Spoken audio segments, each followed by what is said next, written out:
Hello दोस्तों, cricket दुनिया YouTube channel में आपका हार्दिक स्वागत है। मैनचेस्टर में चौथा टेस्ट मैच खेला जा रहा है भारत और इंग्लैंड के बीच। और 2 दिन की खेल की समाप्ति पर एक प्रकार से इंग्लैंड जो है अपनी स्थिति मजबूत करती हुई दिखाई पड़ रही है। दोस्तों, भारत ने जहां एक और 358 रन बनाए और ऑल आउट हो गए पहली पारी में, वहीं इंग्लैंड अभी तक 225 रन 2 विकेट पर बना पाई है दोस्तों। और उनके ओपनरों के बीच में जो 166 रन की साझेदारी हुई, वह एक प्रकार से उनके लिए इंग्लैंड टीम के लिए संजीवनी साबित हुई, वरदान साबित हुई दोस्तों। और यह 166 रन का जो उनका साझेदारी है, वह आने वाले समय में उनको फायदा होते हुए दिखाएगा दोस्तों। अब भारत इस मैच को किस तरह से जीत सकती है, उस समीकरण पर चर्चा जरूर करेंगे दोस्तों। तो भारत ने 358 रन बनाए दोस्तों। पंत जो है 54 रन बना पाए। और पंत जो है पिछले मैच से ही पैरों में उनका उंगली में उनका दस्ताने में चोट लगा था विकेट कीपिंग करते समय उंगली पर, और आज उनके पैरों पर चोट लगा, तो वो 37-38 रन बनाए तो रिटायर्ड आउट हो गए थे। उसके बाद फिर आए और पंत ने 54 रन बनाए। तो पंत का ऐसा है दोस्तों, पंत का अभी तो विकेट कीपिंग उनकी जगह ध्रुव जुरेल खेल रहे हैं। और आईसीसी का नियम यह कहता है कि कोई भी प्लेयर अगर हेड में घायल होगा तभी उसके जगह कोई दूसरा बैट्समैन बैटिंग कर सकता है। और अगर वो कहीं और पैर वगैरह हाथ में जो चोट लगेगी तो उसी बैट्समैन को बैटिंग करना पड़ेगा। इसलिए पंत ने 37-38 रन बनाकर रिटायर्ड आउट हुए। तो उसके बाद उन्होंने बैटिंग किया और 54 रन बनाकर नॉट आउट हुए। और पंत का यह रन भारत के लिए वरदान साबित हुआ और भारत ने 358 रन बनाए। साई सुदर्शन को आज करुण नायर की जगह में खिलाया गया और साई सुदर्शन ने 61 रन बनाए दोस्तों, 61 रन बनाए। तो उनका भी यह रन भारत के लिए अच्छा साबित हुआ। 358 रन बनाने में सुदर्शन के 61 रन ने सहयोग प्रदान किया दोस्तों। और साई सुदर्शन 20 रन पर थे, तो लेग स्टंप से बाहर जाती हुई गेंद पर विकेट कीपर स्मिथ ने इंग्लैंड के विकेट कीपर स्मिथ ने उनका कैच छोड़ दिया, अन्यथा वे 20 रन पर आउट हो सकते थे दोस्तों साई सुदर्शन। तो साई सुदर्शन को अब अपने होमवर्क करना चाहिए, लेग स्टंप से बाहर जाते भी गेंदों पर उन्हें किस तरह से खेलना है, किस तरह से उसको गेंद को छोड़ना है या किस तरह से उस गेंद को खेलना है, इस पर अपने इस खेल पर उनको विशेष कहना चाहिए, प्रैक्टिस करना चाहिए दोस्तों। फिर भी एक पार्ट ऑफ गेम है ये। साई सुदर्शन ने 61 रन बनाए। राहुल जो है केएल राहुल 46 रन बनाए, 46 रन बनाए। गिल नहीं चले दोस्तों, 12 रन ही बनाए। और गिल का नहीं चलना तीसरा और चौथे टेस्ट पर भारत को भारी पड़ रहा है दोस्तों। और गिल को सेकंड पारी में बिल्कुल भी अच्छा रन बनाना चाहिए अगर भारत को इस मैच में जीत दर्ज करना है तो दोस्तों।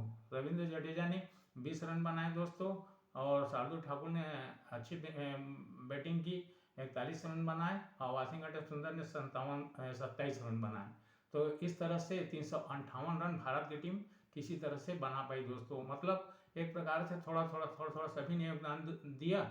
और गिल का अगर योगदान हो जाता तो भारत जो है 400 रन से ऊपर चली जाती, ऐसा मेरा मानना है दोस्तों। इस विषय में आपका जो भी मानना होगा कमेंट बॉक्स में जरूर लिखिएगा। जिन भी भाइयों ने दोस्तों ने हमारे इस चैनल को लाइक नहीं किया होगा, सब्सक्राइब नहीं किया होगा, उन भाइयों और दोस्तों से हाथ जोड़ कर निवेदन है कि हमारे इस चैनल को लाइक करिएगा, सब्सक्राइब करिएगा। तो दोस्तों, भारत किसी तरह से 358 रन प्रथम पारी में बना पाई। जवाब में इंग्लैंड जो है 225 रन खेल समाप्ति तक 2 विकेट पर बना पाई है दोस्तों। और 166 रन की साझेदारी जब इनकी हुई तो उस समय ऐसा दिखाई पड़ा भारत के जो गेंदबाज थे वो एकदम मजबूर दिखाई पड़े। मैंने किसी प्रकार से कोई गेंदबाजी सफल होती दिखाई नहीं दी जब इनकी साझेदारी 166 रन की हुई इनके ओपनरों के बीच में, क्रावली और डकेट पर। और डकेट को इनको पहले आउट करना था, लेकिन डकेट 94 रन बनाकर आउट हुए, क्रावली 84 रन बनाकर आउट हुए दोस्तों। पोप 20 रन बनाकर नॉट आउट है और रूट जो है 11 रन बनाकर नॉट आउट है। अब इंग्लैंड का जो बैटिंग है या पूरा प्लेइंग जो है डकेट, रूट, हैरी ब्रूक और विकेट कीपर स्मिथ पर डिपेंड करता है दोस्तों। और डकेट ने तो अपना काम कर दिया है, 94 रन बना दिए हैं। भारतीय क्रिकेट टीम को अगर इस मैच में जीत दर्ज करना है तो उनको बेन स्टोक हुआ, हैरी ब्रूक हुआ और उनके विकेट कीपर स्मिथ हुआ और रूट हुआ, इनको जल्दी आउट करना पड़ेगा। और 358 350 के अंदर में अगर इनको आउट कर लेते हैं तो एक प्रकार से ज़्यादा रन का माने अंतर नहीं रहेगा, तो 350 रन के अंदर में हो सके थे 370 380 तक इनको आउट ही कर दें, ताकि वे ज़्यादा स्कोर की ओर आगे इंग्लैंड न बढ़ पाए। तो भारत को अपनी गेंदबाजी पर विशेष ध्यान देना होगा दोस्तों। शुरुआती दौर में जब 166 रन की साझेदारी हुई तो भारत के जो गेंदबाज हैं बड़े मजबूत दिखाई दिए। बुमराह भी विकेट उस समय नहीं ले पाए, और सिराज का तो अभी तक ओवरऑल देखा जाए तो गेंदबाजी बहुत ही बेकार दिखाई पड़ा है। गंदी गेंदबाजी सिराज की तरफ से हुई है, और सिराज को देखा जाए तो बिल्कुल अपना लाइन लेंथ स्पाट जिसके लिए वो जाने जाते हैं, जिस इन स्विंग और इन कटर गेंदों के लिए वो जाने जाते हैं, वो गेंदें बिल्कुल ढंग से उनकी दिखाई नहीं पड़ रही दोस्तों।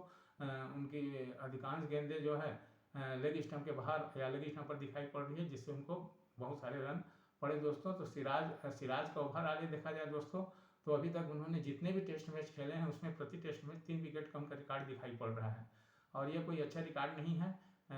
टेस्ट मैच में 2 पारियां होती हैं, और 2 पारियों में इनका 3 विकेट का रिकॉर्ड इनके दिखाई पड़ रहा है, जो कि इनके हित के लिए अच्छा नहीं है, भारत के हित के लिए भी अच्छा नहीं है। तो भारतीय क्रिकेट टीम को ऐसे गेंदबाज को अब भविष्य में शामिल करना चाहिए, जो मतलब प्रति मैच 5 विकेट 6 विकेट निकाल के दे, क्योंकि प्रति मैच 3 विकेट का रिकॉर्ड उतना अच्छा नहीं होता है दोस्तों। और अगर प्रति मैच 3 विकेट अगर शुरुआती में निकालते हैं तो अच्छी बात है, लेकिन पिछले बल्लेबाज को निकालने पर कोई मतलब नहीं है। तो भारत की गेंदबाजी जो है पर विशेष सुधार करने की ज़रूरत है दोस्तों। अब बाकी बचे हुए मैनचेस्टर ओवल टेस्ट मैच में भारत को गेंदबाजी पर बहुत जोर लगाना होगा, और खास कर सिराज पर भी खेल ही रहे हैं। जो भी परिवर्तन होगा वह तो भारत इंग्लैंड श्रृंखला के बाद ही होगा। तो सिराज को अपनी गेंदबाजी पर विशेष सुधार करना होगा दोस्तों, क्योंकि वे अभी भारत की तरफ से खेलते हुए दिखाई दे रहे हैं, और सिराज जो कमजोर कड़ी साबित हो रही है भारत के गेंदबाजी में।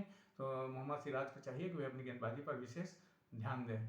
सुदर्शन की वापसी जो है एक प्रकार भारत के लिए बहुत अच्छा चीज़ रहा। करुण नारायण की जगह में उनको शामिल किया गया, और सुदर्शन आज 61 रन बनाकर सफल हुए। गिल नहीं चल रहे हैं, जो कि भारत के लिए एक मतलब प्रथम 2 टेस्ट मैच में गिल चले, लेकिन अभी इधर के तीसरा टेस्ट मैच में बुरी तरह से फ्लॉप हुए गिल, और चौथा टेस्ट मैच की प्रथम पारी में भी नहीं चल पाए हैं। तो गिल का नहीं चलना भारत के लिए एक दुखदायी वाली बात है दोस्तों। तो कैप्टन गिल का चलना अति आवश्यक है अगर भारत को मैनचेस्टर टेस्ट जीतना है, और मैनचेस्टर टेस्ट जीतकर अगर ओवल टेस्ट भी जीतना है, या मैं कहना यह चाहता हूं कि अगर भारत को सीरीज को जीतना है तो गिल का चलना अति आवश्यक है दोस्तों।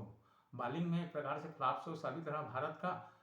जसप्रीत बुमराह भी शुरुआत में अच्छा गेंदबाजी नहीं कर पाए, सिराज भी अच्छी गेंदबाजी नहीं कर पाए, और अंशुल कंबोज भी आज जो आकाशदीप की जगह पर खेल रहे हैं, वो भी शुरुआत में चूँकि नए प्लेयर हैं, उनका प्रथम टेस्ट मैच है, तो शुरुआत में वो भी ढंग से सफल नहीं हो पाए। फिर धीरे से बुमराह भी अच्छी गेंदबाजी किए, और अंशुल कंबोज ने अच्छी गेंदबाजी की, और अंशुल कंबोज और रविंद्र जडेजा ने 1-1 विकेट लिए। लेकिन सिराज का बॉलिंग स्पाट ढंग से अभी भी दिखाई नहीं पड़ रहा है। उनकी गेंदें सही लाइन लेंथ पर दिखाई नहीं पड़ रहे हैं दोस्तों, जो भारत के चिंता का विषय है। भारत को इस मैच को जीतना है तो 20 दोनों पारियों में तो 20 विकेट लेना ही होता है। साथ ही साथ भारत को अपनी गेंदबाजी पर अब विशेष ध्यान देना होगा। और दोस्तों रही बात पंत की, तो पंत के हाथ पैर दोनों में चोट है, फिर भी उन्होंने जिस तरह से आज खेल दिखाया, जिस तरह से खेला और 54 रन बनाए, वह काबिले तारीफ है। मतलब उन्होंने देश के लिए खेलने की बिल्कुल कोशिश की, भले ही उनको चोट लगी थी। तो एक अच्छा प्रयास है पंत की तरफ से। अब अगले टेस्ट में पंत खेलेंगे या नहीं खेलेंगे वह तो बात की चर्चा का विषय है दोस्तों।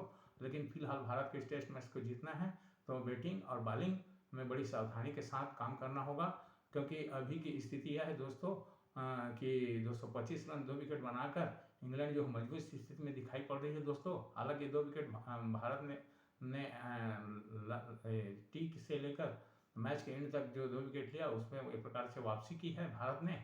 अब भारत को बड़ी सावधानी के साथ न केवल प्रथम पारी की बॉलिंग पर ध्यान देना होगा, वरन दूसरी पारी की बैटिंग में और बॉलिंग में दोनों में अच्छा प्रदर्शन करके इस मैच को जीतना होगा।